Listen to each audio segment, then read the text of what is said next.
सम्मान तथा स्वागत की कड़ी का प्रारंभ करें।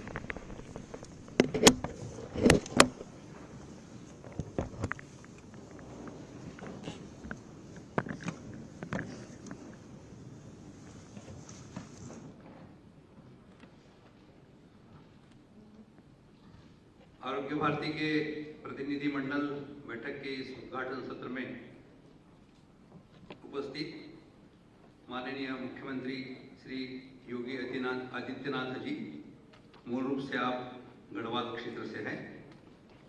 1990 में स्नातक शिक्षा के समय से अखिल भारतीय विद्यार्थी परिषद से जुड़े हैं। तदुपरांत महंत आदित्यनाथ जी से दीक्षा लेकर संपूर्ण संन्यास ग्रहण किया। वर्ष 1998 से भारतीय जनता पार्टी से सबसे युवा सांसद बने। 5 बार सांसद रहने के बाद वर्ष 2017 से उत्तर प्रदेश के यशस्वी मुख्यमंत्री पद की शोभा आप बढ़ा रहे हैं। आप अपने अध्ययन काल से ही आकर्षक तथा स्पष्ट वक्ता रहे हैं। मैं माननीय मुख्यमंत्री जी के सम्मान के लिए आरोग्य भारती के अखिल भारतीय अध्यक्ष डॉक्टर राकेश जी पंडित जी को आमंत्रित करता हूं।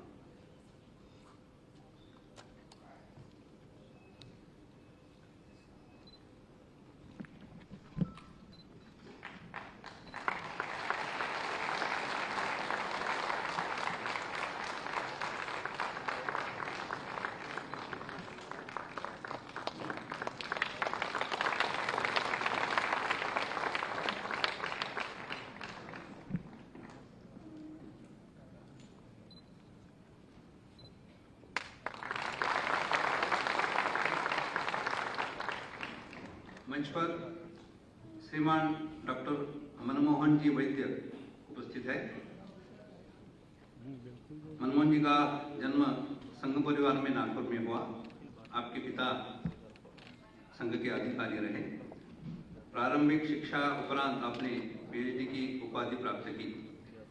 संघ के विभिन्न दायित्व जैसे गुजरात प्रांत के प्रांत प्रचारक, बाद में अखिल भारतीय प्रचार प्रमुख तथा विश्व विभाग के कार्य को भी आपने देखा। वर्तमान में आप राष्ट्रीय स्वयंसेवक संघ के सह कार्यवाह का दायित्व निर्वहन कर रहे हैं। आपका केंद्र भोपाल है। सम्मान के लिए मैं डॉक्टर प्रवीण जी भावसार जी को आमंत्रित करता हूँ।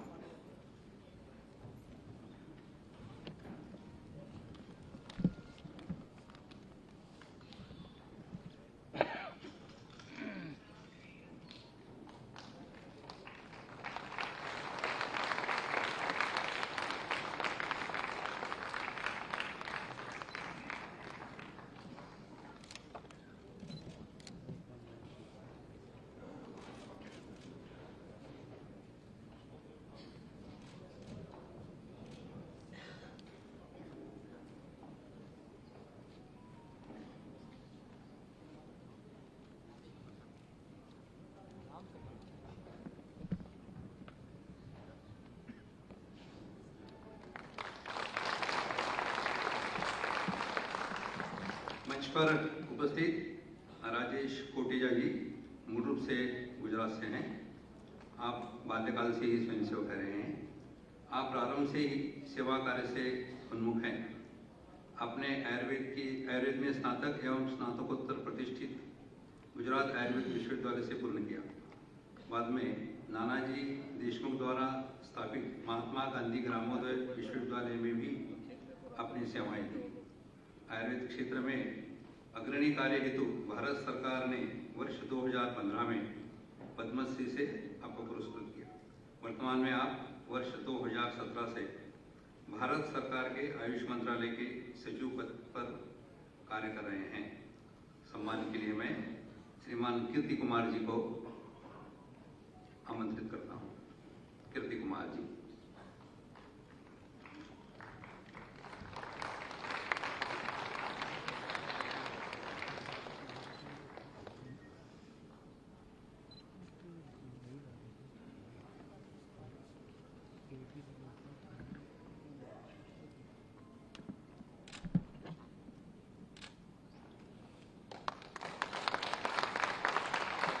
प्रकाश जी मिश्रा जी हैं तो थोड़ा सामने आकर कर लेंगे।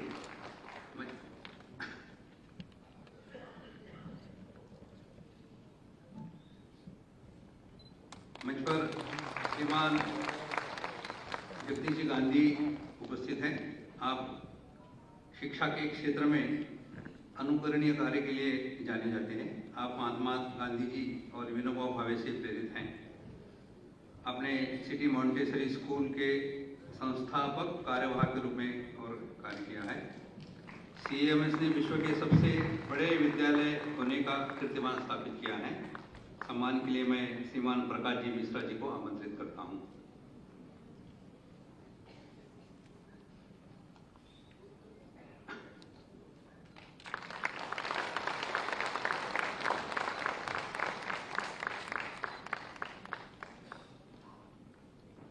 मैं विशेष उल्लेख करूंगा, अपने बीच उत्तर प्रदेश शासन के आयुष मंत्री दयाशंकर जी मिश्रा उपस्थित है। आप सामने बैठे हैं। मंच पर आरोग्य भारती के अखिल भारतीय अध्यक्ष डॉक्टर राकेश जी पंडित उपस्थित हैं। आप शिमला से हैं, आयुर्वेदाचार्य है और आरोग्य भारती के राष्ट्रीय अध्यक्ष के रूप में पूरे देश में प्रवास होता है। हमारे राष्ट्रीय संरक्षक डॉक्टर श्रीमान प्रवीण जी भावसा, आप मूलतः गुजरात अहमदाबाद के हैं। पूर्व में राष्ट्रीय अध्यक्ष रहे, वर्तमान में राष्ट्रीय संरक्षक ऐसा दायित्व है। डॉक्टर BN सिंह जी आरोग्य भारती के कार्याध्यक्ष के रूप में आप दायित्व निभा रहे हैं।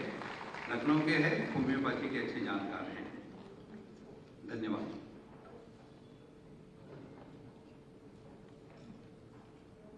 आरोग्य भारती के संक्षिप्त परिचय के लिए श्रीमान डॉक्टर राकेश जी पंडित, अखिल भारतीय अध्यक्ष आरोग्य भारती।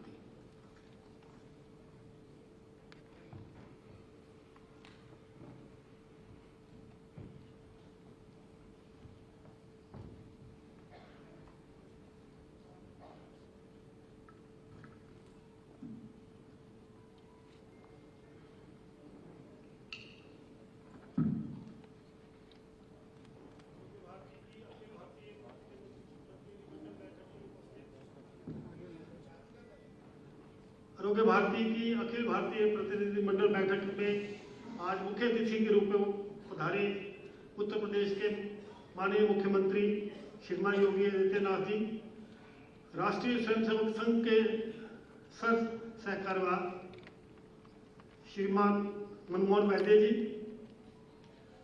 आरोग्य भारती के राष्ट्रीय संरक्षक डॉक्टर प्रवीण भाई भावसा जी, हमारे बीच दिल्ली से पधारे आरोग्य भारत सरकार में आयुष मंत्रालय के सचिव डॉक्टर राजेश कोटेचा जी, इस संस्थान के संस्थापक श्रीमान डॉक्टर जगदीश गांधी जी तथा मेरे सहयोगी डॉक्टर BN सिंह जी तथा सभागार में उपस्थित सभी बंधुओं, भाइयों और बहनों, जैसे आरोग्य भारती के नाम से हम परिचित हैं। आरोग्य का मतलब स्वास्थ्य, भारती का मतलब भारतवर्ष। आरोग्य भारती पूरे देश को, पूरे भारतवर्ष को स्वस्थ करने के लक्ष्य के लिए काम कर रही है। आरोग्य भारती स्वास्थ्य में भी मुख्यतः जो प्रिवेंटिव हेल्थ है, जिसमें कि रोगों से हम कैसे बच सकते हैं, अपनी स्वस्थ जीवन शैली, ऋतु अनुसार भोजन और दिनचर्या, स्वस्थ दिनचर्या का पालन करके हम कैसे रोगों से बच सकते हैं, इसके ऊपर मुख्य जो हमारा स्ट्रेस रहता है, उसको लेकर आरोग्य भारती काम कर रही है। आजकल हम देखते हैं हेल्थ और वेलनेस की बड़ी चर्चा है। हेल्थ और इलनेस दो अलग अलग चीजें हैं। तो हेल्थ का मतलब स्वास्थ्य, वेलनेस, और इलनेस का मतलब बीमारी या रोग। तो आरोग्य भारती हेल्थ के ऊपर काम करती है, यानी वेलनेस के ऊपर काम करती है सारे देश में। आरोग्य भारती अपने जन जागरण के कार्यक्रम के माध्यम से, अवेयरनेस के माध्यम से मेरा स्वास्थ्य मेरी जिम्मेवारी, my health is my responsibility, इस विचार को जन जन तक पहुंचाने के लिए आरोग्य भारती पूरे देश भर में कार्यरत है। वैज्ञानिक पृष्ठभूमि पर विकसित हुई भारतीय संस्कृति में हम देखें तो स्वास्थ्य को पहले पायदान के ऊपर रखा गया है। हमारे यहाँ कहा जाता है धर्मार्थ काम मोक्षाणाम आरोग्यम मूलम उत्तमम, यानी कि आरोग्य ही सब चीजों का मुख्य कारण है। सुख संपदा व स्वास्थ्य से का आपस में अटूट संबंध है। स्वस्थ व्यक्ति के द्वारा ही राष्ट्र समृद्ध बनता है, सशक्त बनता है और गौरवशाली बन सकता है। इसी चिंतन को लेकर 2 अक्टूबर 2002 को केरल के कोच्चि में धन्वंतरी जयंती के पावन दिवस के ऊपर आरोग्य भारती की स्थापना की गई। स्वस्थ व्यक्ति, स्वस्थ परिवार, स्वस्थ गांव तथा स्वस्थ राष्ट्र, इस लक्ष्यों को लेकर आरोग्य भारती पूरे देश भर में 24 प्रकार के भिन्न भिन्न कार्यक्रमों आयामों के माध्यम से कार्यरत है। इनमें मुख्यतः स्वस्थ जीवन शैली, विद्यालय स्वास्थ्य प्रबोधन, आरोग्य मित्र प्रशिक्षण, वनौषधि प्रचार प्रसार, फर्स्ट एड या तथा इस प्रकार के अन्य महिला स्वास्थ्य, बाल स्वास्थ्य, इन सब ऐसे 24 प्रकार के कार्यक्रमों के माध्यम से देश भर में जो 830 जिले हैं उनमें 751 जिलों में आरोग्य भारती का कार्य है, जो लगभग कुल जिलों का 86% बनता है। और 1/3 जिलों तक तो खंड स्तर पर या तहसील स्तर पर भी आरोग्य भारती का कार्य करता है। आरोग्य भारती सभी चिकित्सा पद्धतियों को समभाव से देखते हुए, साथ लेकर चलते हुए एक हेल्थ केयर सिस्टम इस देश में हो, इसकी पक्षधर है। आरोग्य भारती समाज के सभी वर्गों के लिए कार्य करती है, सभी वर्गों के लिए कार्यक्रम है। इसके लिए इसमें डॉक्टर्स भी हैं, सभी चिकित्सा पद्धतियों के, मेडिकोज भी हैं, नॉन मेडिकोज भी हैं, पैरामेडिक्स भी हैं, और समाज के आम जन जिनकी स्वास्थ्य के बीच में स्वास्थ्य में रुचि है तथा सेवा अनुरागी है, सेवा भाव है, ऐसे लोग आरोग्य भारती के साथ जुड़े हैं सारे देश में और आगे भी जुड़ सकते हैं। आरोग्य भारती आरोग्य के क्षेत्र में सेवा का काम करते हैं। हम जागरण का काम करते हैं, जैसे अवेयरनेस के माध्यम से, जन जागरण के माध्यम से लोगों से कैसे बचना है, अपने स्वास्थ्य को कैसे ठीक रखना है, इसके लिए काम करते हैं। आरोग्य भारती समय समय पर साहित्य प्रकाशन भी करती है आरोग्य के बारे में। इसमें देश की लगभग सभी भाषाओं में आरोग्य भारती का साहित्य उपलब्ध है, जो कि निःशुल्क लोगों को वितरित किया जाता है। आरोग्य भारती साहित्य निर्माण भी करती है। कई विशेष प्रकार की बीमारियों के लिए ट्रेनिंग मॉड्यूल तैयार करना, साहित्य तैयार करना, जिसमें जैसे कोरोना काल में आरोग्य भारती ने कोरोना से बचने के लिए, खासकर तीसरी लहर के लिए विशेष साहित्य तैयार किया, ट्रेनिंग मॉड्यूल तैयार किए। इसी तरह विश्व पोषण के ऊपर ये कार्य चल रहा है। फिर अनुसंधानात्मक एकेडमिक गतिविधियां भी आरोग्य भारती के माध्यम से चलती हैं। इसके साथ साथ आरोग्य के क्षेत्र में समसामयिक जो विषय रहते हैं, कुछ ऐसी चीजें रहती हैं जिससे लगता है कि सरकार या नीति निर्धारकों को उसके विषय में ध्यान देना चाहिए। इसके लिए आरोग्य भारती भारतीय स्वास्थ्य चिंतन के अंतर्गत समय समय पर भारत सरकार तथा अन्य सरकारों को अपने सुझाव देती रहती है, जिसका उदाहरण है सन 2017 में जो स्वास्थ्य नीति भारत सरकार द्वारा घोषित की गई, उसमें अधिकतर जो बिंदु थे आरोग्य भारती द्वारा सरकार को 2014 में सुझाए गए थे। इसी प्रकार वर्तमान में one nation one health system, एक राष्ट्र एक स्वास्थ्य तंत्र, इसको लेकर जो नीति आयोग तथा भारत सरकार कार्य कर रहा है, इसमें भी आरोग्य भारती देश भर के जो विशेषज्ञ हैं उनसे चर्चा कर, उनसे विमर्श करने के बाद हमने भारत सरकार को, नीति आयोग को सन 2021 में एक रिपोर्ट प्रस्तुत की थी, जिसके ऊपर आप बड़ी तेजी से कार्य चल रहा है और पूरे देश में इस विषय के ऊपर चर्चा है। पिछले वर्ष भोपाल में, इसी वर्ष भोपाल में माननीय राष्ट्रपति उस समय के श्री रामनाथ कोविंद जी एक कार्यशाला में आरोग्य मंथन में आए थे और उन्होंने one nation one health system, इसके विचार को बड़ी सराहना की और इसका पक्ष सभी के आगे रखा।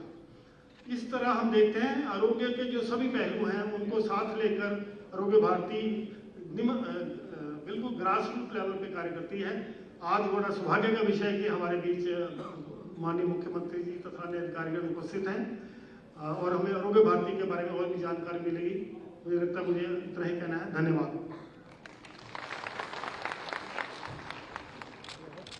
अब हम विशिष्ट अतिथि उद्बोधन के लिए राष्ट्रीय स्वयंसेवक संघ के सह सरकार्यवाह माननीय डॉक्टर मनमोहन वैद्य जी से निवेदन करते हैं।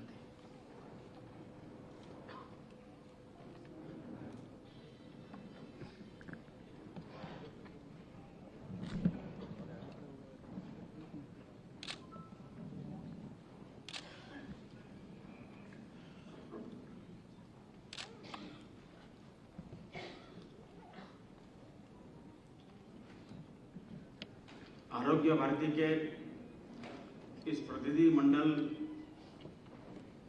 के निवेशन में मंच पर उपस्थित उत्तर प्रदेश के लोकप्रिय मुख्यमंत्री योगी आदित्यनाथ जी, आयुष मंत्रालय के special secretary doctor Rajesh Kotecha, प्रसिद्ध समाजसेवी शिक्षाविद जगदीश जी गांधी और आरोग्य भारती के मंचासीन सभी पदाधिकारी और सभागार में उपस्थित सभी आरोग्य भारती के कार्यकर्ता और शहर के नागरिक भाइयों बहनों, अधिकतर लोग आरोग्य भारती में वैद्य हैं। मैं केवल नाम का वैद्य हूं, इसलिए आरोग्य के बारे में मैं कम बोलूंगा। कल से मैं सोच रहा था आरोग्य शब्द का मूल क्या है, तो अरोग में से आरोग्य बना है। तो रोग न होना, डिसीज न होना, इस अरोग की स्थिति को आरोग्य कहा है। और आरोग्य समाज का, लोगों का, परिवारों का अच्छा हो, इसके लिए अनेक प्रकार के 24 आयामों से आरोग्य भारती के कार्यकर्ता काम कर रहे हैं, उनके बारे में हमने सुना है। लेकिन आरोग्य का साथ शब्द यहाँ पर भारती भी जुड़ा है। मैं भारती के बारे में बात करूंगा।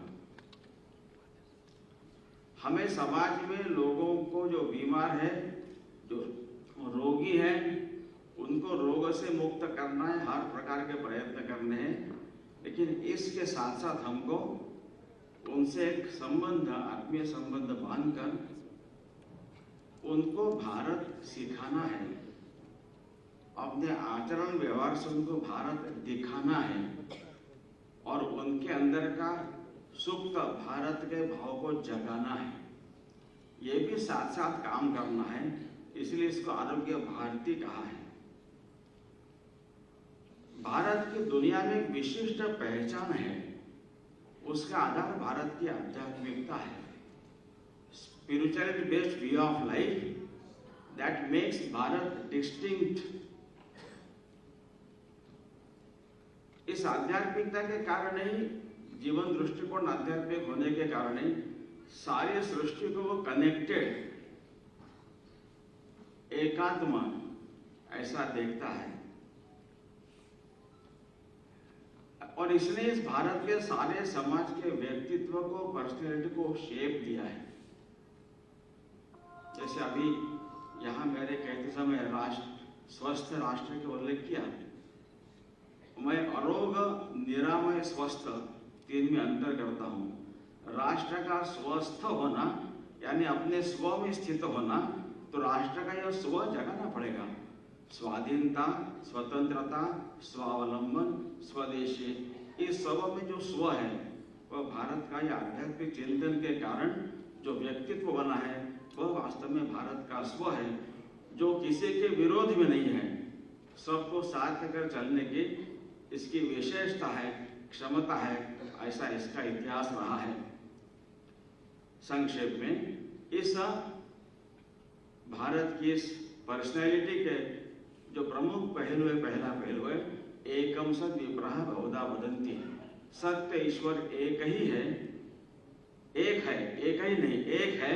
वहां तक पहुंचने के मार्ग विभिन्न हो सकते हैं, वे सभी समान है। सबका स्वीकार करना ये भारत की विशेषता रही है। टॉलरेंस, सहिष्णुता, ये वास्तव में भारत की विशेषता नहीं रही।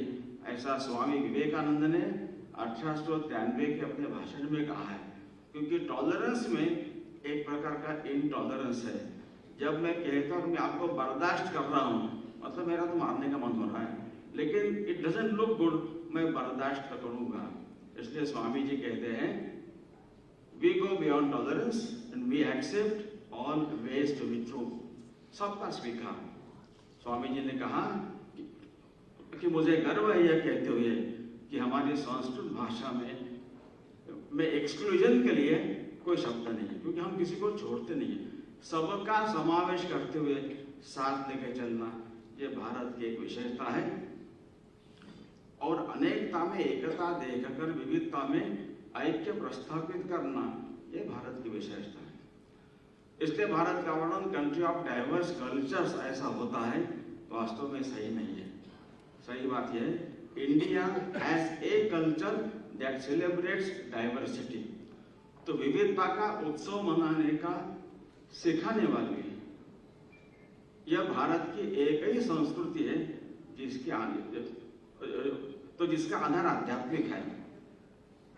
इसलिए सबको साथ लेकर चलने की विशेषता, रविंद्रनाथ टैगोर कहते हैं, नए मानवों के संभाग से हम भयभीत नहीं होंगे। उनकी विशेषताओं को पहचान कर उनको प्रिजर्व करते हुए विदाउट डिस्ट्रॉइंग देम, उनको साथ लेने की विलक्षण क्षमता भारत रखता है। यह भारत की विशेषता है। और प्रत्येक व्यक्ति में ईश्वर का अंश है और मनुष्य का जीवन का अंतिम लक्ष्य इस अंदर के देवत्व को प्रकट करते हुए मोक्ष पाना है। ये मेरे अंदर के देवत्व को प्रकट करने का प्रत्येक का मार्ग अलग अलग हो सकता है। इतने प्रकार की उपासना, इतने प्रकार के रिलीजन्स, धर्म अलग है, रिलीजन अलग है। इसलिए यहाँ पर अपनी अपनी उपासना चुनने का स्वातंत्र भारत में हर एक को रहा है। इसलिए यहाँ पर पहले से स्पिरिचुअल डेमोक्रेसी रही है। यह सो भारत के सारे समाज के लोग इसके साथ अपने आप को जोड़ते हैं। यह भारत की विशेषता रही है, यह भारत का स्व है। ऐसे भारत को तो हम सब एक है। एकता का भाव अगर मजबूत रहेगा तो विविधता, डिफरेंसेस, भेद नहीं लगेगी। और आध्यात्मिक आधार के कारण ही समाज को लौटाना, समाज को देना, यह हमारे यहाँ धर्म कहा गया है। उपासना अलग है, धर्म अलग है। धर्म की व्याख्या मैं करता हूं कि open your eyes and close your capital I. आंखें खोलो, मैं छोटा करो, तो हम का दायरा बड़ा होता है। और जो हमारे नहीं, वे भी हमको अपने लगने लगते हैं। उनके लिए कुछ करने का, देने का मन होता ही है। यह देना, समाज को लौटाना, वापस करना, इसको धर्म कहा है। स्वामी विवेकानंद शिष्या भगिनी निवेदिता ने कहा, जिस समाज में लोग अपने परिश्रम का पारिश्रमिक अपने ही पास न रखकर समाज को देते हैं, ऐसे समाज के पास एक्यूमुलेटेड पारिश्रमिक के पूंजी पर समाज संपन्न समृद्ध बनता है, तो समाज की हर व्यक्ति संपन्न समृद्ध बनती है। ये धर्म है। धर्म डज नॉट डिस्क्रिमिनेट। धर्म कनेक्ट्स विद ऑल, धर्म यूनाइट्स ऑल, धर्म बाइंड्स ऑल टुगेदर, धर्म होल्ड्स ऑल टुगेदर। इसलिए हमारे यहाँ धर्म की व्याख्या है, धारणा धर्म मिथ्या हो, धर्मो धार्यते प्रजा। ये समाज को देते रहना। और ये पैंडेमिक में हम लोगों ने देखा है, भारत के सिवाय अनेक देशों में भी पैंडेमिक था। वहां केवल राज्य कर्मचारी ही लोगों की सेवा कर रहे थे। भारत में राज्य कर्मचारियों ने जी जान से सेवा की है, इसमें कोई दो मत नहीं है। परंतु बड़ी मात्रा में समाज का वर्ग बाहर निकला है। लाखों की संख्या में 5.5 लाख संघ के स्वयंसेवकों ने यह जानलेवा इन्फेक्शस डिसीज है, यह जानते हुए भी बाहर निकलकर काम किया है। क्योंकि समाज मेरा अपना है, इसके पीछे की प्रेरणा केवल आध्यात्मिक है और कुछ नहीं है। इसलिए ये जो भारत की पहचान, इस भारत की पहचान को अगर हम सबके बीच में जगाते हैं, तो भारत में जो विभाजनवादी वृत्तियां काम कर रही है, डिफरेंसेस खड़े करते हुए समाज को आपस में भिड़ाने लड़ाने का जो काम कर रहे हैं, वे सफल नहीं होंगे। क्योंकि हम एकता का आधार हमको मजबूत करना है। और इसलिए हम उनका आरोग्य की चिंता करते करते साथ साथ जितने लोगों से हमारा संपर्क होगा, और रोग की स्थिति में जो रोगी होता है वो वैद्य को भगवान ही मानता है। तो जो कहेगा, जो प्रिय चीज न खाने के लिए कहेगा वो छोड़ सकता है, जो अप्रिय चीज लेने के लिए कहेगा वो लेना शुरू कर सकता है। इसलिए इस स्थिति में अगर हम, जो मैंने आरंभ में कहा कि रोग को ठीक करने के साथ साथ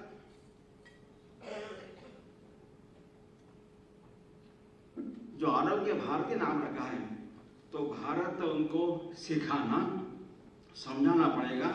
समझाते हैं तो दृष्टि बदल जाती है। जब मैं इम्फाल में गया था, वहाँ के विद्यापीठ में मेरा भाषण था छात्रों के बीच में, मेरे पहले के वक्ता ने भारत का वर्णन India is a country of diverse cultures ऐसे किया था। मैंने भी यह बात पहली बार नहीं सुनी थी, लेकिन पहली बार मुझे खटकी है। जब मेरा क्रम आया तो मैंने कहा, इन्होंने कहा वो सही नहीं है, India is a country of diverse cultures, ये बात सही नहीं है। एक्चुअली क्या है, तो India has a culture that celebrates diversity. तो सब बच्चों ने तालियां बजाई, वो स्वयंसेवक नहीं थे। यानी आप बात करते हैं तो दृष्टि मिलती है। तो हमको आरोग्य को ठीक करते करते इस भारत को हमको भी ठीक से जानना पड़ेगा, भारत को सिखाना पड़ेगा, हमारे आचरण व्यवहार से उन्हें भारत दिखाना पड़ेगा। और उनके अंदर का भारत जगाते हैं, ये जगता है तो कैसे काम करते हैं। आखिरी बात कहकर मेरी बात पूर्ण करूंगा मैं। 1988 में गुजरात में सौराष्ट्र कच्छ में बहुत बड़ा भीषण अकाल हुआ था। तो खेड़ा गुजरात वगैरह दक्षिण गुजरात के वहां थोड़ी नदी पानी की स्थिति ठीक थी, तो वहां से परिवारों से सुखड़ी नाम का एक पौष्टिक पदार्थ अनेक दिन तक घर में टिकता है, आटा घी और गुड़ का मला जो बनता है, ऐसे घर घर से सुखड़ी बनाकर वहां भेज रहे थे बड़ौदा में। मैं वहां विभाग प्रचारक था। तो सुखड़ी के ऐसे बॉक्सेस भरकर टेम्पो पे लाद कर जा रहे थे। इतने में एक भिखारन जैसे देखने वाली एक माता जी लकड़ी टेकती हुई आई। वहां जो कार्यकर्ता खड़े थे, उन्होंने पूछा, माँ जी क्या है? उसने कहा सुखड़ी। तो उनको लगा सुखड़ी मांगने आई है। सुनकर उन्होंने कहा, माँ जी यहाँ के लिए नहीं है, वो सौराष्ट्र में जहाँ अकाल हुआ है वहां के लिए है, यहाँ के नहीं है। तो उसने कहा, बेटा मैं मांगने नहीं देने आई हूँ। अपने साड़ी के पल्लू में से एक छोटी सुखड़ी के एक पैकेट निकाला, एक छोटी पुड़िया निकाली। वो सही में भिखारन थी। 2 दिन के भिक्षा से जो आटा मिला था वो स्वयं भूखी रहकर उसने उसमें से सुखड़ी बनाकर वहां पर चलकर देने आई थी। ये जब अंदर का वहां जगता है कनेक्शन, तो कितना प्रचंड परिणाम ला सकता है। ऐसे असंख्य उदाहरण हैं, आपके भी ध्यान में आते होंगे। इसलिए हम आरोग्य का रक्षण संवर्धन करते करते भारत को सिखाना, दिखाना, जगाना, यह भी काम करते रहे, यही अपेक्षा है।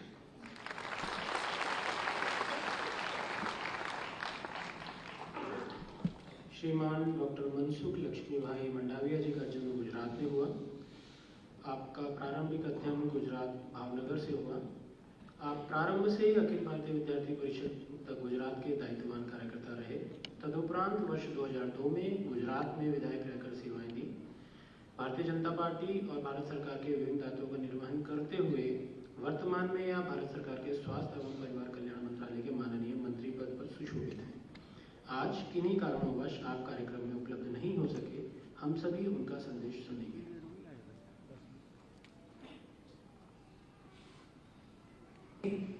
अखिल भारतीय प्रतिनिधि मंडल की बैठक को संबोधित करना मेरे लिए प्रसन्नता की बात है।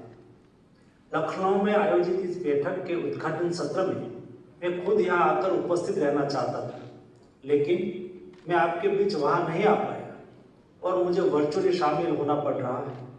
संघ के हर कार्यकर्ता के साथ देश के नागरिक भी आरोग्य भारती की गतिविधियों से परिचित हैं। आरोग्य भारती के कार्य की शुरुआत 2002 में हुई थी। तब से लेकर अब तक की 20 वर्षों की यात्रा में आरोग्य भारती का कार्य सभी शासकीय राज्यों तक यानी कि 86 से भी अधिक जिलों में पहुंच गया है।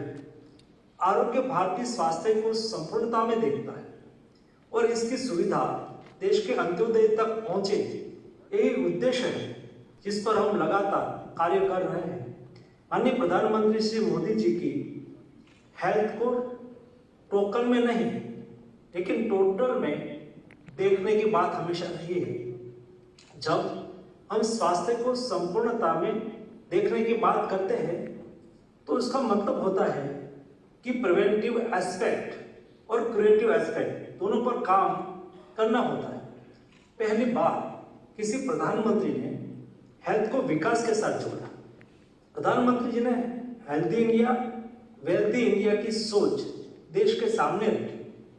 इंडिया के प्रोग्रेस में हेल्थ रिलेटेड एक्शन प्लान में प्रधानमंत्री जी ने कई महत्वपूर्ण कदम उठाए। इन कार्यों के मूल में यह भावना है कि एक तरफ तो देश का आर्थिक विकास हो, वही दूसरी तरफ स्वास्थ्य पर होने वाले खर्च से कोई गरीब न हो, इलाज पर जेब से होने वाले खर्च यानी आउट ऑफ पॉकेट एक्सपेंडिचर कम हो। इसके लिए हर स्तर पर काम किया जा रहा है। प्रधानमंत्री जी ने आयुष्मान भारत योजना की शुरुआत की। इसके तहत 5 लाख तक के मुफ्त इलाज की व्यवस्था तो आज की गई। गांव से लेकर राष्ट्रीय स्तर पर बेहतर स्वास्थ्य सेवाएं लोगों को मिल सके, इसके लिए प्रधानमंत्री जी ने हर स्तर पर हेल्थ इंफ्रास्ट्रक्चर को मजबूत करने का काम भी किया है। अब तक 1,20,000 से अधिक ऐसे केंद्र जन सेवा का कार्य करने लगे हैं। इन केंद्रों के जरिए अपने घर के आसपास ही लोग का बेहतर इलाज आज हो पा रहा है। आयुष्मान भारत के तहत 1,50,000 से अधिक हेल्थ एंड वेलनेस सेंटर का नेटवर्क दिसंबर 2020 तक विकसित किया जाएगा। अगर किसी की स्वास्थ्य समस्या का समाधान इस स्तर पर नहीं हो सका तो इसके लिए जिला अस्पतालों का नेटवर्क भी बनाया गया है। प्रधानमंत्री जी ने हर जिले में एक मेडिकल खोलने की भी योजना बनाई है। देश में 174 नए मेडिकल कॉलेज आज खोले जा रहे हैं। ब्लॉक और जिला स्तर पर हेल्थ इंफ्रास्ट्रक्चर मजबूत हो, इसके लिए प्रधानमंत्री जी ने अभी हाल ही में Ayushman Bharat health infrastructure mission की शुरुआत की है। इसके तहत अगले 5 सालों में हेल्थ इंफ्रास्ट्रक्चर को मजबूत करने के लिए 64,000 करोड़ रुपए से अधिक आज खर्च किए जा रहे हैं।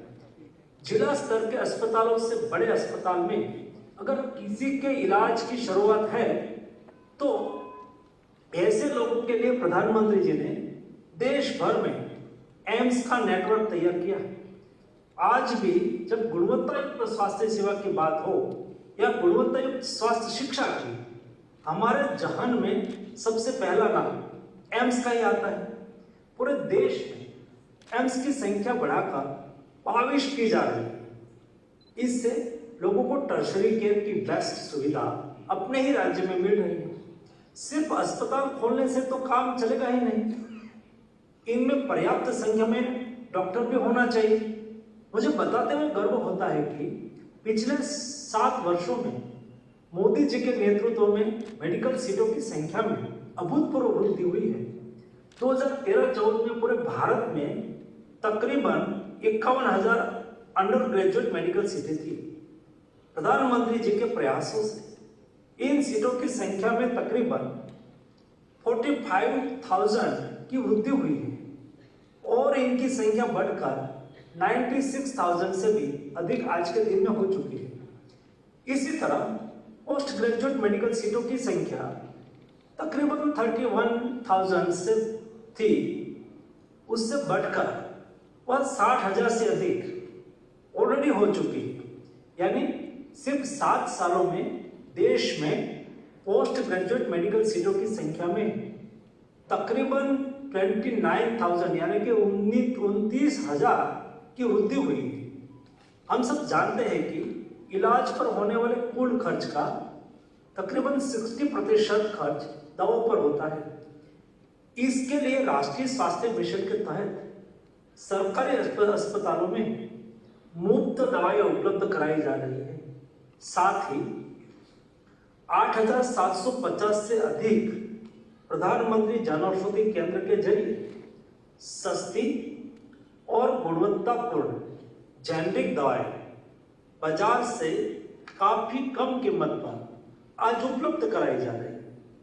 जन औषधि परियोजना के तहत अब तक भारत के जरूरतमंद लोगों ने 15,000 करोड़ रुपए की बचत करते हुए उत्तम स्वास्थ्य सुविधा का लाभ उठाया है। हेल्थ सेक्टर में जब हम टोटल अप्रोच की बात करते हैं तो इसमें एलोपैथी से आयुर्वेद को जोड़ने की भी बात शामिल है।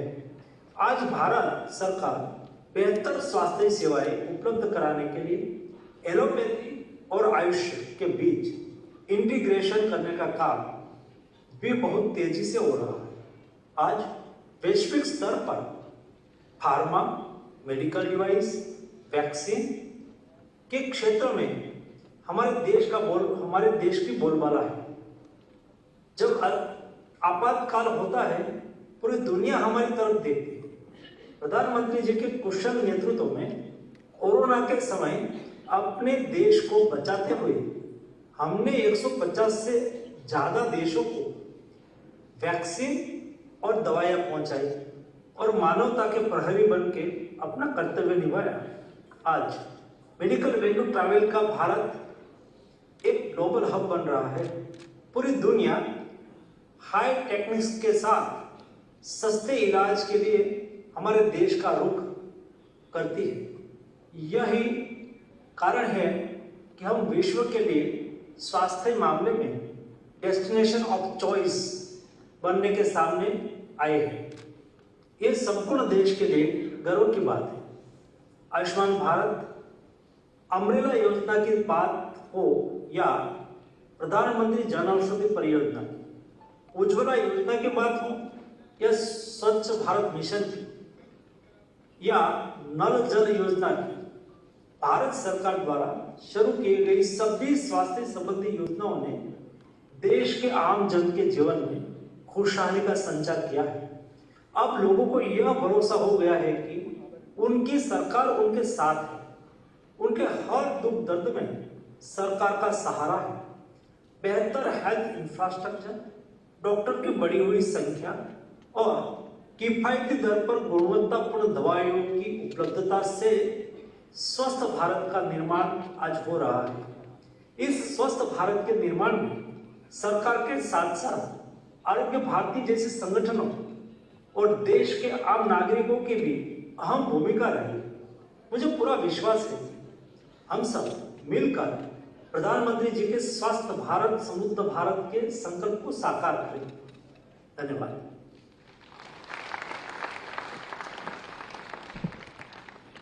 कार्यक्रम की अगली कड़ी में हम मंचस्थ सभी महानुभावों से निवेदन करते हैं कि प्रतिनिधि मंडल बैठक 2022 की स्मारिका आरोग्य भारती के साहित्य आरोग्य संपदा तथा आगामी वर्ष के कैलेंडर का विमोचन कर अनुग्रहित करें। स्मारिका के लिए डॉक्टर लक्ष्मी सिंह और डॉक्टर शिखा सिंह।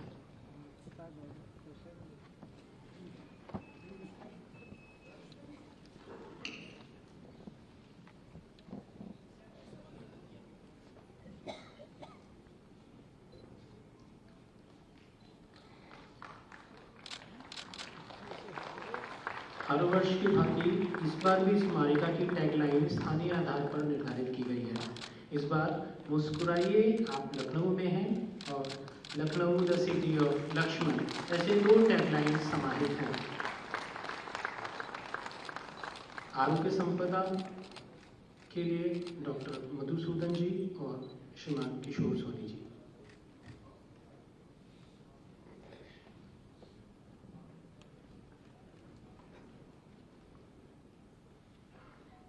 आरोग्य संपदा आरोग्य भारती की मासिक पत्रिका है। आरोग्य संपदा पूरे भारत में पढ़ी जाने वाली एक स्वास्थ्य पत्रिका है।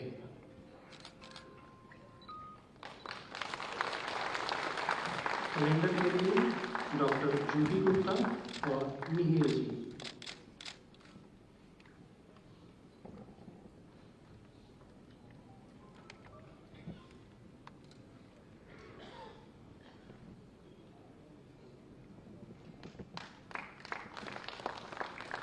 कैलेंडर की परिकल्पना डॉक्टर जूही गुप्ता भोपाल द्वारा की गई है और इसका यह स्वरूप मिहिर जी द्वारा प्रदान किया गया है।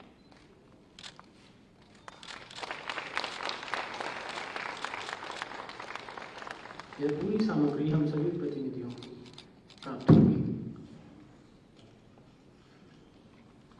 अब हम उत्तर प्रदेश के आदरणीय मुख्यमंत्री श्रीमान योगी आदित्यनाथ जी से उनके मुख्य अतिथि उद्बोधन के लिए निवेदन करते हैं।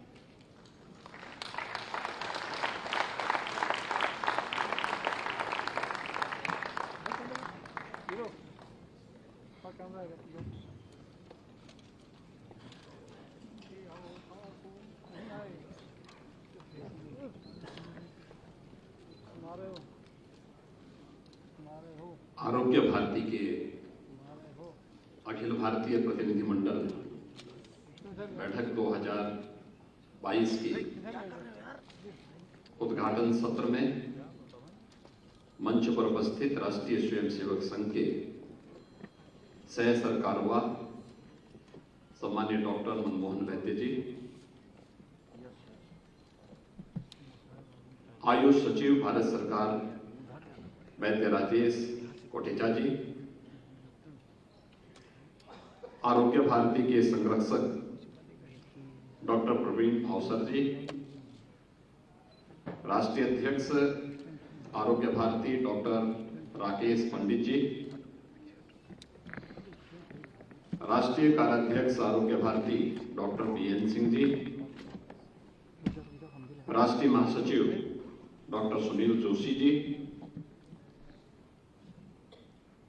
सीएमएस के संस्थापक प्रबंधक श्री जगदीश गांधी जी, वर्चुअली आज के इस कार्यक्रम में जिनका अभी संदेश प्राप्त हुआ है डॉक्टर मनसुख भाई मंडवा जी, प्रदेश सरकार में मेरे सहयोगी आयुष मंत्री श्री दयाशंकर मिश्र दयालु जी, देश भर से आए हुए आरोग्य भारती से जुड़े हुए सभी हमारे प्रतिनिधिगण और उपस्थित भाइयों बहनों, मैं सबसे पहले अखिल भारतीय प्रतिनिधिमंडल आरोग्य भारती के अखिल भारतीय प्रतिनिधिमंडल में उपस्थित आप सभी प्रतिनिधियों का प्रदेश की राजधानी लखनऊ में हृदय से स्वागत करता हूं। मैं आरोग्य भारती को इस बात के लिए धन्यवाद देता हूं कि उन्होंने अपनी अखिल भारतीय प्रतिनिधिमंडल की यह बैठक देश की आबादी के सबसे बड़े राज्य उत्तर प्रदेश के अंदर आयोजित किया है।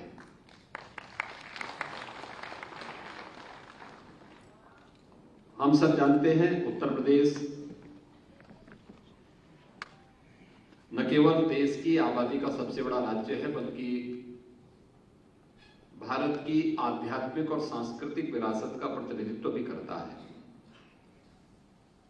और भगवान धन्वंतरी जिनकी स्मृति को ध्यान में रखकर के हम लोग इस आयोजन को आगे बढ़ाते हैं, उनकी पावन भावभूमि भी उत्तर प्रदेश की ही धरती है। और इस अवसर पर मैं आप सबका हृदय से स्वागत करता हूं, अभिनंदन करता हूं। आरोग्य भारती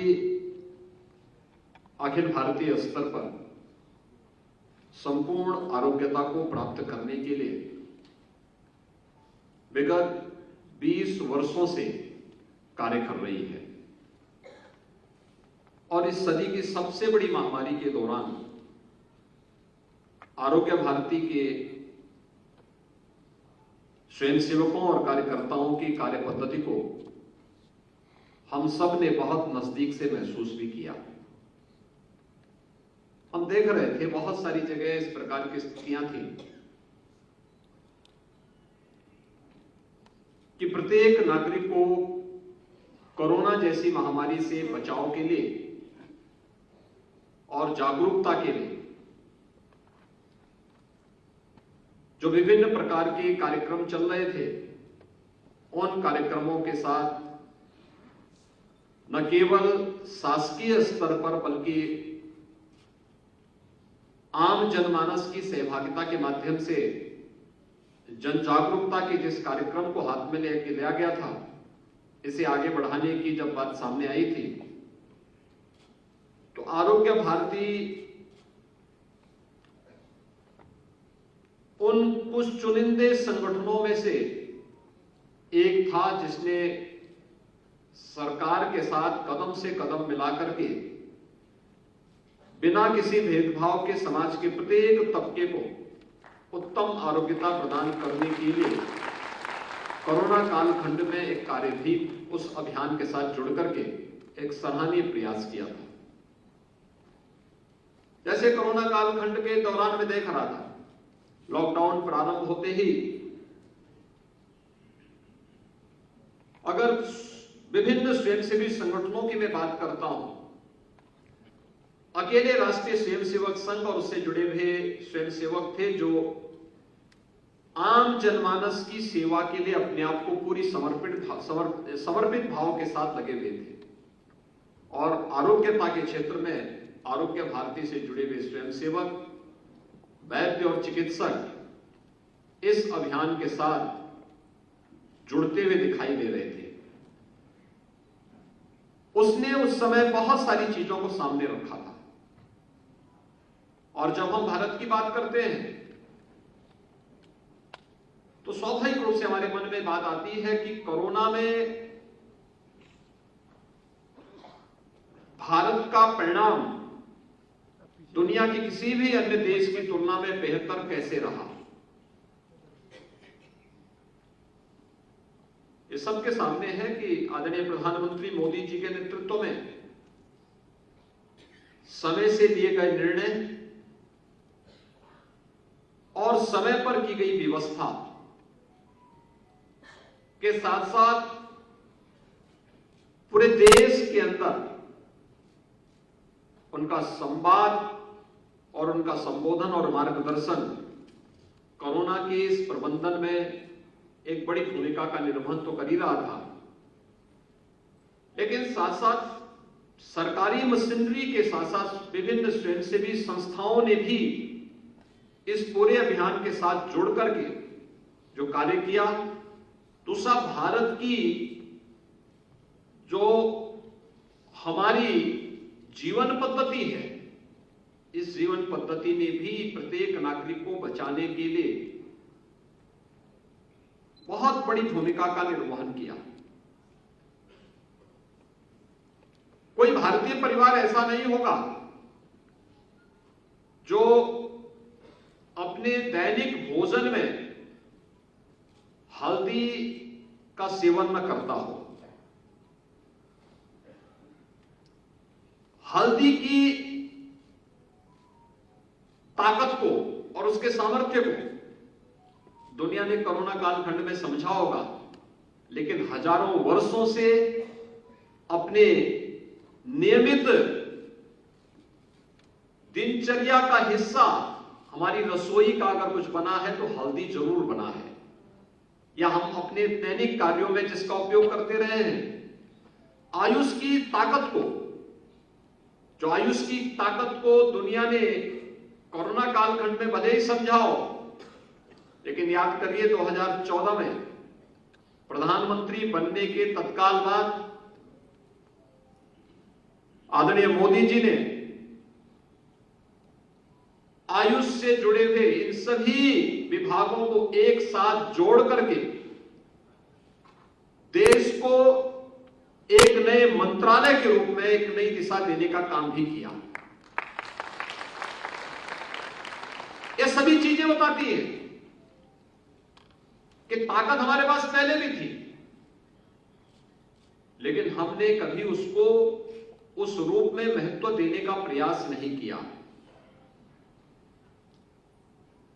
योग की परंपरा के साथ हर व्यक्ति जुड़ता था, उसका दोनों पक्ष थे।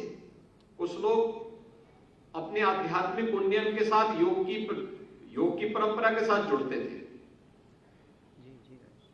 कुछ लोग उससे पीछे भागते थे, अनेक प्रकार की बातें थी उसमें थी। लेकिन जब 21 जून की तिथि विश्व योग दिवस के रूप में प्रधानमंत्री मोदी जी के प्रयास से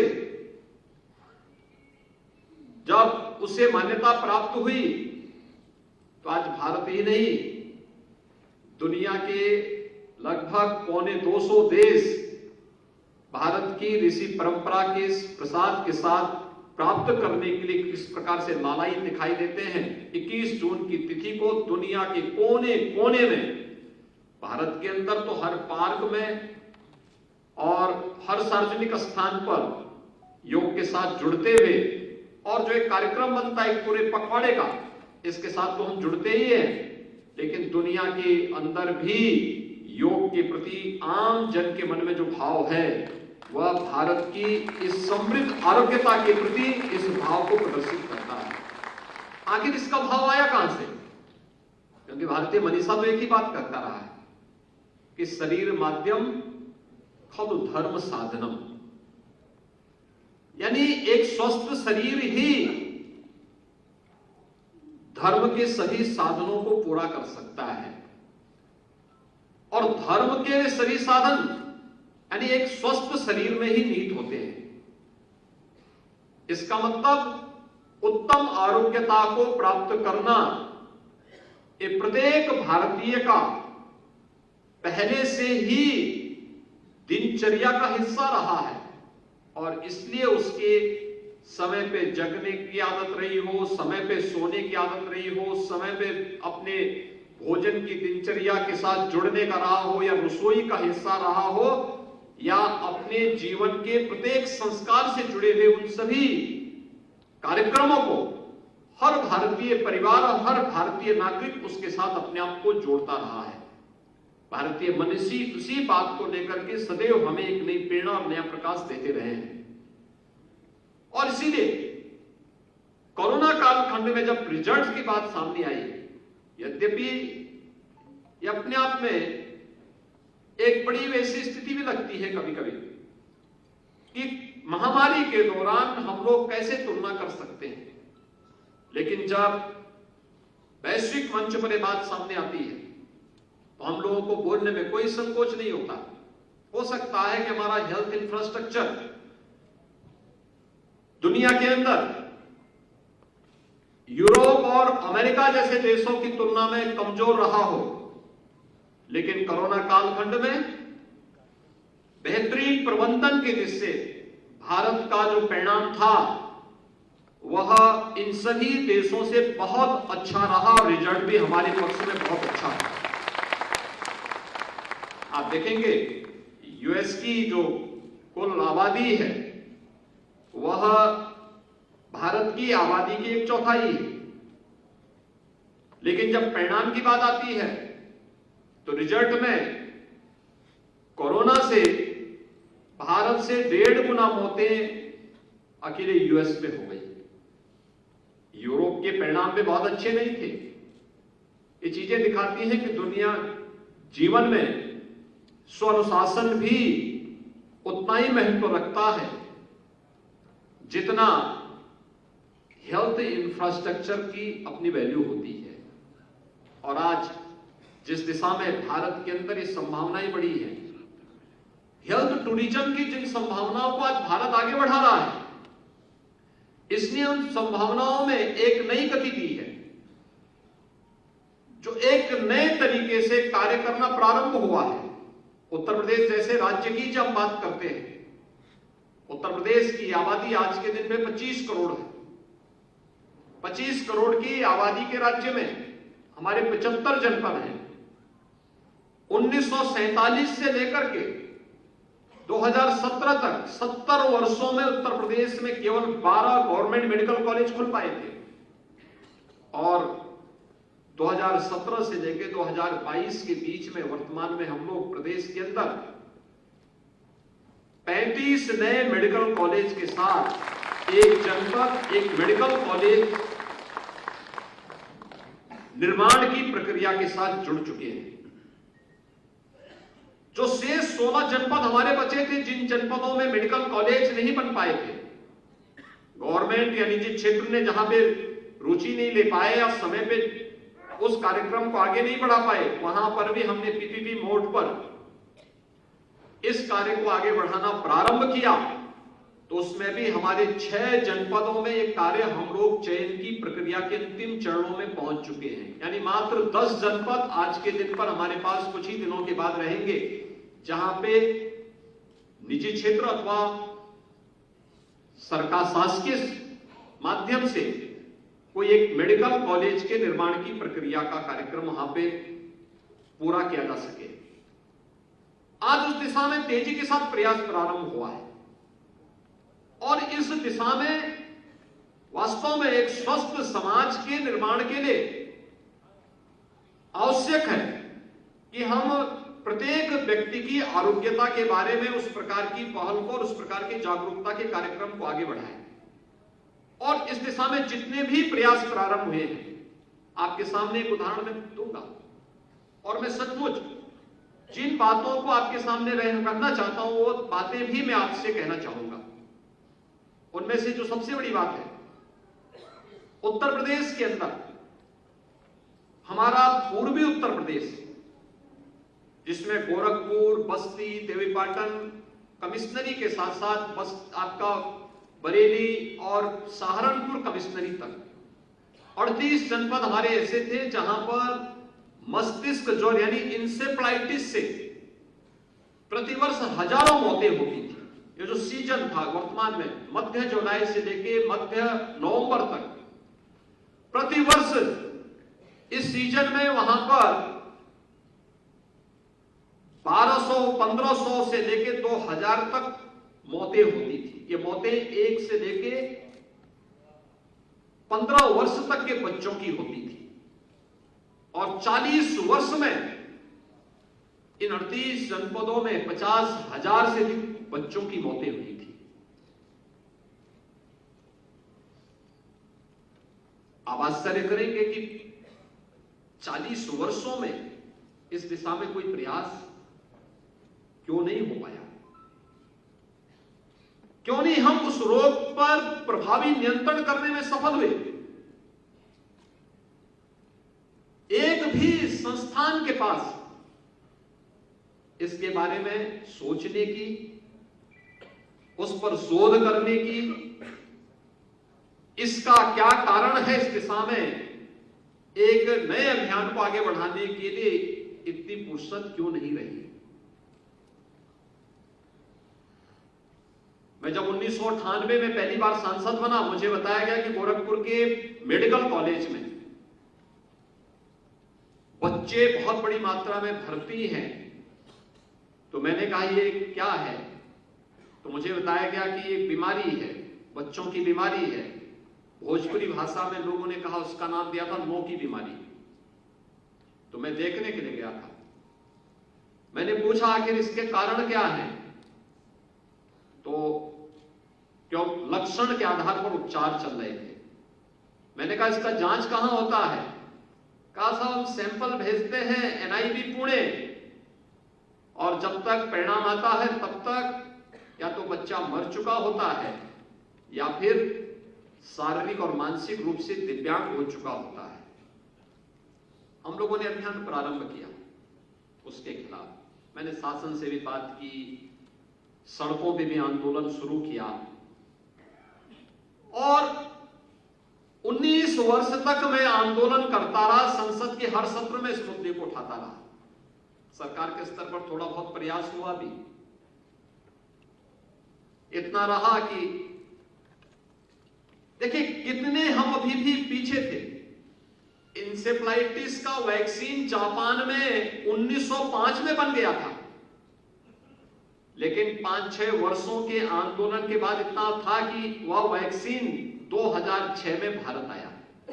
100 साल लगे जापान से भारत में वैक्सीन आने में, लेकिन मौत के आंकड़े तब भी नियंत्रित नहीं हो पा रहे थे। एक वायरस नियंत्रित किया गया, वायरस ने अपना नेचर बदला। पहले वह जापानी इंसेफ्लाइटिस था, बाद में वह एक्यूट इंसेफ्लाइटिस हो गया। और 2017 में जब प्रदेश में फिर सरकार बनी मेरे सामने चैलेंज था, क्योंकि अब तक तो मैं संसद में बात उठा करके और सड़कों पे आंदोलन करके इस जिम्मेदारी से मुक्त हो जाता था कि देखिए साहब, सरकार के स्तर पर कुछ नहीं हो रहा है। लेकिन अब तो मेरे ऊपर ही जिम्मेदारी थी। मैंने अलग अलग क्षेत्र से लोगों से पूछा, मैंने कहा देखो, मैं इस निष्कर्ष पे पहुंचा हूं आंदोलनों के माध्यम से और बार बार इसको विभिन्न स्तरों पर रखने और इस फील्ड से जुड़े हुए विशेषज्ञों के साथ बातचीत करके कि केवल उपचार इसका समाधान नहीं हो सकता। हमें बचाव के लिए व्यापक जन जागरूकता को भी माध्यम बनाना पड़ेगा। और सौभाग्य से तब तक स्वस्थ भारत मिशन लागू हो चुका था। हर घर शौचालय निर्माण की कार्रवाई आगे बढ़ चुकी थी और मैंने वे सभी आंकड़े निकाले कि भाई आखिर कहां कहां पर ये बीमारी से ज्यादा बच्चे प्रभावित होते हैं। उन गांवों की सूची निकाली, प्रदेश में अंतर विभागीय समन्वय कराया और स्वास्थ्य विभाग को नोडल विभाग बनाया।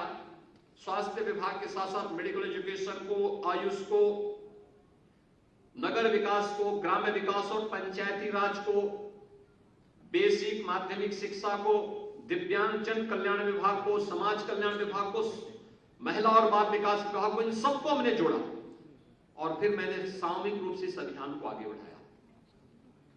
जब मैं इस कार्यक्रम का शुरुआत करने के लिए कुशीनगर जनपद, जो सर्वाधिक प्रभावित जनपद था, जब उस जनपद में गया तो अपने शुरुआत की थी वहां पर उन बस्तियों में स्वच्छता के लिए एक तो सफाई अभियान की, दूसरा वहां पे उन परिवारों को मुसहर बस्तियों में साबुन वितरण करने की और उनको बताया गया कि हाथ कैसे साफ करने हैं। कोरोना कालखंड में आपने देखा होगा, पहला जो अभ्यास कराया गया वह कैसे हम लोग वायरस से बचाव के लिए हाथ की सफाई रखें, कैसे सफाई करनी है, क्या होना। लेकिन ये हमने 2017 में जब वहां शुरू किया तो मीडिया मेरे खिलाफ 3 दिन तक मेरे खिलाफ मीडिया ट्रायल चला था कि देखिए गरीबों का अपमान हो रहा है। यानी हम गए थे बचाने के लिए, लेकिन 3 दिन तक मेरे खिलाफ अभियान चलता रहा कि देखिए साहब, साबुन वितरण करके उन गरीबों का अपमान किया जा रहा है। लेकिन भाइयों बहनों, मुझे बताते हुए प्रसन्नता है कि जिस इंसेफ्लाइटिस से उत्तर प्रदेश में प्रतिवर्ष हमने एक तो अंतर विभागीय समन्वय के माध्यम से फोकस्ड कार्रवाई की, सभी विभागों से कहा, और मैं स्वयं हर 15 दिन में इनकी रिपोर्ट लेता था। आप बताइए आपका क्या कार्य है, आपने क्या किया है, मुझे रिजल्ट दीजिए। हर एक विभाग की समीक्षा सभी सामूहिक रूप से करने लगे और नोडल विभाग मैंने स्वास्थ्य विभाग को बना करके इसको निरंतर इसके साथ मैंने आगे कार्य प्रारंभ किया और शुद्ध पेयजल की आपूर्ति वहां पर करवाई। आप आश्चर्य करेंगे कि 5 वर्ष के अंदर हम लोग आज इस स्थिति में पहुंच चुके हैं कि 40 वर्षों में 50,000 से अधिक बच्चों की जिन क्षेत्रों में मौत हुई थी, आज वहां पर यह बीमारी पूरी तरह समाप्ति की ओर है। पूरी तरह मैं इस बीमारी से बिहार के अंदर होने वाली मौतों के आंकड़ों को लेकर के बिहार सरकार से मिलने के लिए भी गया था। मैं उस समय सांसद था, वहां की सरकार मानने को ही तैयार नहीं थी कि बीमारी से मौत हो रही है। मैंने कहा भी नहीं है, सच है। और मैंने तो उनके पास मैंने उनको बताया, मैंने कहा देखिए आप क्या इन गांवों से, इन जनपदों से बीमारी लोग आ रहे हैं, गोरखपुर के मेडिकल कॉलेज में ही भर्ती होते हैं, आखिर कहां खामी है? हमारा चिकित्सक, हमारा वैद्य आखिर इसमें क्यों नहीं आगे बढ़ पाया? जिस बीमारी को सरकार थोड़ी सी पहल करके 40 वर्षों की इस बीमारी को हम लोग 4 से 5 वर्षों में, मैं भी गोरखपुर गया था और इसकी मैं समीक्षा कर रहा था। मुझे बताया गया कि इस बार मात्र 40 मरीज आए थे जिस दिन मैं इसकी समीक्षा कर रहा था, और 40 में से 7 जापानी इंसेफ्लाइटिस के थे, 33 एक्यूट इंसेफ्लाइटिस के थे और मौत 0 है। नहीं तो अब तक गोरखपुर में 200 से 250 मौतें होती थी इस दौरान। कारण क्या है? हमने कभी डाटा कलेक्शन की आदत नहीं डाली, डाटा एकत्र नहीं करते। दूसरा, बीमारी का कारण क्या है और उसका समाधान की दिशा में हम कैसे आगे बढ़ सकते हैं, इस पर भी हम लोग कार्य करने के आदी नहीं। हमने रिसर्च एंड डेवलपमेंट को जब अपनी परंपरागत पद्धतियों में भुला दिया, तुकबंदी करने लग गए, केवल सुनी सुनाई बातों पर हम लोग बात करने लग गए, या वो हो सकता हो प्रभावी भी रहा हो, लेकिन हमारे पास कोई डाटा नहीं था, कोई रिसर्च पेपर नहीं था, कोई इस प्रकार के प्रमाणिक तथ्य हम किसी भी मंच पर प्रस्तुत करने में जब विफल रहे तो हमारी बात पर किसी ने विश्वास नहीं किया, और परिणाम क्या था? हमें मान्यता किसी भी स्तर पर नहीं मिल पाई। हल्दी को, नीम को कोई दूसरा देश जब अपने नाम पे पेटेंट करवाता है तब हमारी आंखें खुलती हैं। करे, हल्दी का उपयोग तो हम रोज अपनी सब्जी में और अपने यहां दाल में करते हैं, हमारा कोई भोजन हल्दी के बगैर होता ही नहीं है, जानते हुए कि हल्दी में कोई स्वाद नहीं, लेकिन ये हमारे इम्यूनिटी सिस्टम को ठीक करता है। हल्दी के अंदर कुछ ऐसे गुण जरूर हैं जो एंटी एलर्जिक भी है, और यह वे तमाम प्रकार के गुणों की एक खान है, और इसको तो हमारे शास्त्र पहले से कहते आ रहे हैं, तब हम लोग उसके खिलाफ लड़ते हैं, तब हम उसके खिलाफ बोल पड़ते हैं। कोई योग को अपने नाम से पेटेंट कराता है, आखिर हमारे लोग क्यों इसमें मौन थे? और उस दिशा में आगे बढ़ने की आवश्यकता है। हम नए समय के अनुरूप अगर अपने आप को आगे ढाल पाएंगे, चल पाएंगे, क्योंकि आज आपके पास जो डाटा होगा, आपका जो रिसर्च होगा, और आपके द्वारा जो पेटेंट करने की प्रक्रिया के साथ जुड़ करके उस कार्यक्रम को आगे बढ़ाएंगे। मैं देखता हूं व्यक्ति एक बार डिग्री ले लिया, उसके बाद तो फिर वो रिफ्रेशर कोर्स में या किसी सीएमई में भी जाना बहुत कम कर देता है, अपनी प्रैक्टिस पे ज्यादा ध्यान देता है। सरकारी नौकरी में लग गया तो उसके बाद तो फिर भगवान भरोसे है, ये मान लेता है कि अब तो जिंदगी भर प्रमोशन तो उसका जन्मसिद्ध अधिकार हो ही गया। तो ये जो जन्मसिद्ध अधिकार की जो प्रवृत्ति है, ये हर एक क्षेत्र में हमें पिछाड़ता है, और इसी में हम लोगों को आज नए सिरे से सोचने की आवश्यकता है। आज भारत सरकार भी और राज्य सरकार भी इस दिशा में एक नए प्रयास को आगे बढ़ा रही है, और उस नए प्रयास को मुझे लगता है कि आरोग्य भारती जैसे संगठनों को नेतृत्व देना चाहिए। आरोग्य भारती इस दिशा में बहुत कुछ कर सकती है। आरोग्य भारती ने बहुत अच्छे सुझाव हमें कोरोना कालखंड में दिए थे। आरोग्य भारती इस दिशा में बहुत कुछ कर सकती है, बहुत अच्छा कार्य कर सकती है। ये संभावनाएं हमारे पास मौजूद है, और मुझे विश्वास है कि आरोग्य भारती का ये अखिल भारतीय प्रतिनिधि सभा की बैठक इन सब पर मंथन करते हुए हमारे दैनिक जीवन की क्रियाकलापों के अंदर जो हमारा नित्य प्रति की दिनचर्या है, इसका क्या प्रभाव हो सकता है, हमारे नियमित खान पान किस रूप में है, और इसका आरोग्यता से क्या संबंध है, या फिर अन्य चीजों को लेकर के भी बहुत चीजें हम लोग देश और दुनिया के सामने दे सकते हैं। आधी बीमारी तो केवल सावधानी और सतर्कता से हम दूर कर सकते हैं। शेष जो बीमारी बचेगी उस बीमारी को दूर करने के लिए थोड़े से प्रयास और होंगे तो हम लोग एक स्वस्थ समाज से स्वस्थ राष्ट्र की परिकल्पना को साकार करने में कोई देर नहीं लगेगी।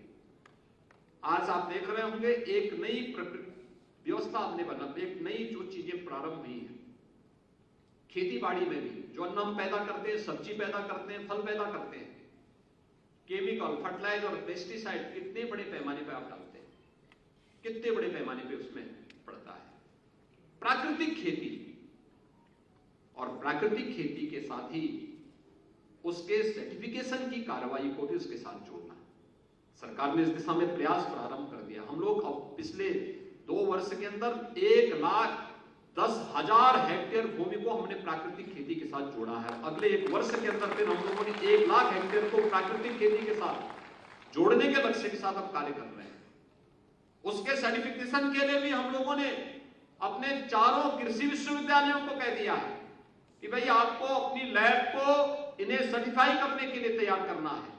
एक समय सीमा के अंदर कृषि विज्ञान केंद्रों को इसके साथ हम जोड़ रहे हैं, और बहुत अच्छे परिणाम सामने आ रहे हैं, बहुत अच्छे परिणाम आ रहे हैं। गौ माता भी बचेगी, और साथ साथ उत्तम खेती के माध्यम से विष मुक्त खेती भी हम देकर के उत्तम आरोग्यता की दिशा में एक नया प्रयास इसके माध्यम से भी कर सकते हैं।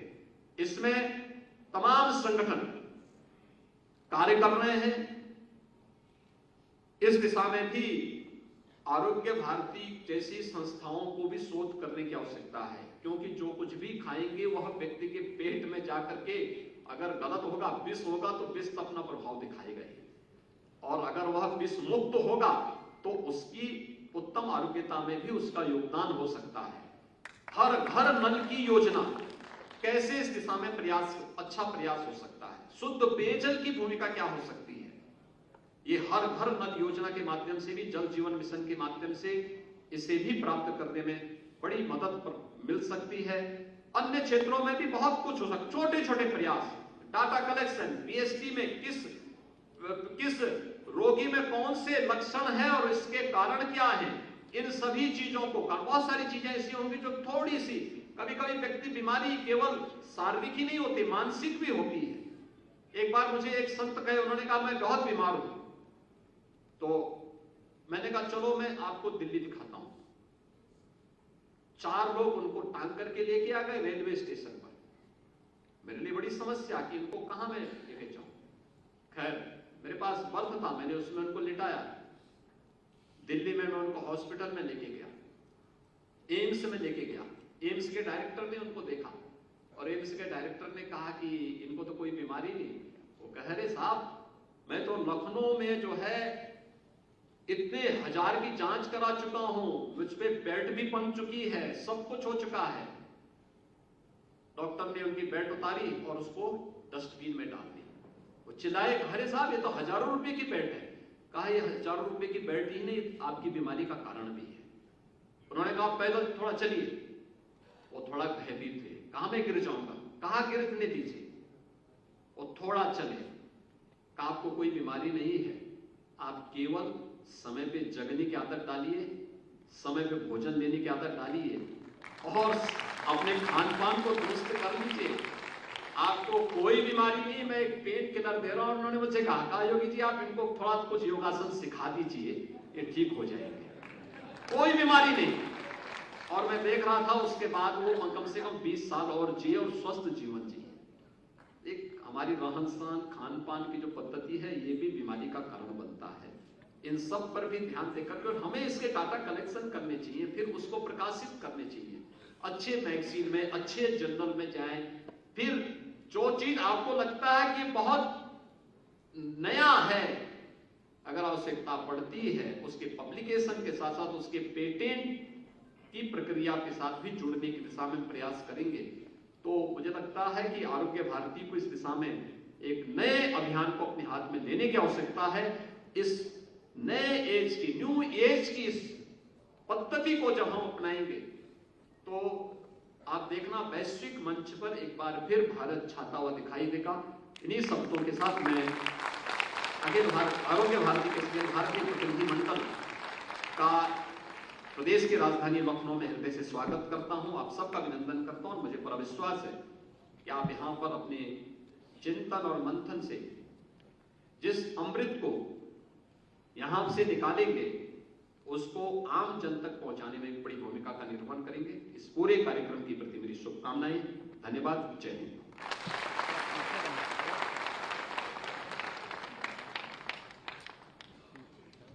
धन्यवाद। मैं मुख्यमंत्री जी का ध्यान आकर्षित कराना चाहूँगा कि आरोग्य भारती ने गोरखपुर क्षेत्र में स्वर्ण के माध्यम से इस बीमारी के रोकथाम के लिए कार्य किया है और भरसार ग्राम उसका एक उत्कृष्ट उदाहरण है। पब्लिकेशन और साहित्य में भी और अनुसंधान में भी आरोग्य भारती उत्कृष्ट कार्य करने का प्रयास कर रही है। धन्यवाद ज्ञापन के लिए आरोग्य भारती के अखिल भारतीय कार्याध्यक्ष श्रीमान डॉक्टर BN सिंह जी।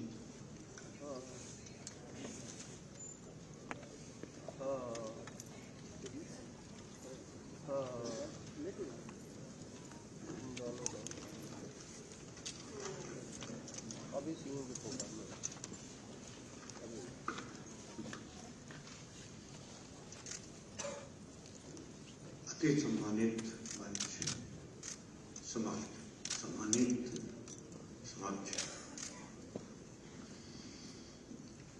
अब हम इस उद्घाटन कार्यक्रम के अंतिम चरण पर हैं। इस कार्यक्रम के मुख्य अतिथि उत्तर प्रदेश के यशस्वी और लोकप्रिय मंत्री श्री योगी आदित्यनाथ जी, जो अच्छे शासक के साथ साथ कुशल प्रशासक भी हैं तथा सामान्य जनता में भी अत्यंत लोकप्रिय हैं, जिनका देश के अनेक मुख्यमंत्री एवं मंत्रीगण अनुसरण करते हैं। उनके प्रति हार्दिक आभार ज्ञापित करता हूं कि आज आप व्यस्तम समय निकाल करके हमारे इस कार्यक्रम में उपस्थित हुए हैं और उनकी उपस्थिति और आशीर्वचन से हम सब देश भर के कार्यकर्ता अपने मनोबल को बढ़ा रहे हैं।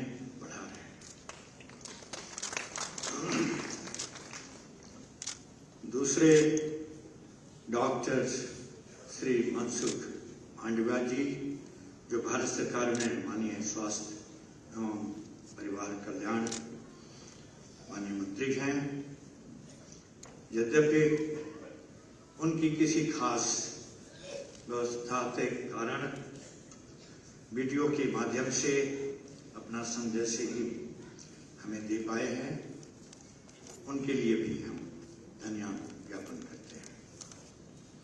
उसी प्रकार हम सबके मार्गदर्शक डॉक्टर मनमोहन वैद्य जी, जो राष्ट्रीय स्वयंसेवक संघ के सह सरकारवाह हैं, उनके प्रति भी कृतज्ञता ज्ञापित करता हूं। उन्होंने हमारा मार्गदर्शन किया है और आगे एक अन्य सत्र में भी अपने विचार हम लोगों के समक्ष रखेंगे।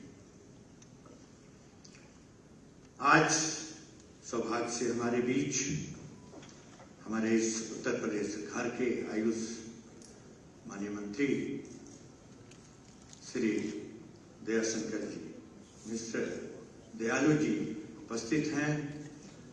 आप ये सोच सकते हैं कि इनके आगे टाइटल में दयालु लिखा हुआ है, दयालु हैं, इस वजह से आगे हमारे आयुष में भी इनके आने से बहुत से आगे बढ़ने के चांस मिले हैं और बढ़ रहे हैं। मंच पर उपस्थित और एक प्रमुख व्यक्ति जो अपने कार्यकर्ता ही हैं और वर्तमान में भारत सरकार के ये आयुष मंत्रालय में सचिव हैं, वैद्य, ऐसे वैद्य राजेश कोटेचा जी, जिनके मार्गदर्शन में आयुष मंत्रालय उत्तरोत्तर नए नए प्रयोग करते हुए प्रतिभान स्थापित कर रहा है, उनके लिए भी धन्यवाद ज्ञापन करता हूं। विदित ही है कि उनका विचार इस उद्घाटन सत्र के तुरंत बाद वाले सत्र में हम सभी को मिलने वाला है। हमारे इस मंच पर एक और सामान्य व्यक्ति उपस्थित हैं, जिनके कृपा और आशीर्वाद के बिना हम इस कार्यक्रम को अच्छी तरह से नहीं निभा पाते सकते थे। ऐसे इस सिटी मॉन्टेसरी स्कूल, जो शिक्षा के क्षेत्र में लखनऊ में अग्रणी है और अंतर्राष्ट्रीय स्तर पर जिसकी ख्याति है, इसके प्रमुख श्री जगदीश गांधी जी का मैं आभार मानता हूँ और इनके प्रति कृतज्ञता ज्ञापित करता हूँ कि वह आज हमारे मंच की शोभा बढ़ा रहे हैं और हम सबको सब प्रकार की सुविधाएं उपलब्ध करा रहे हैं।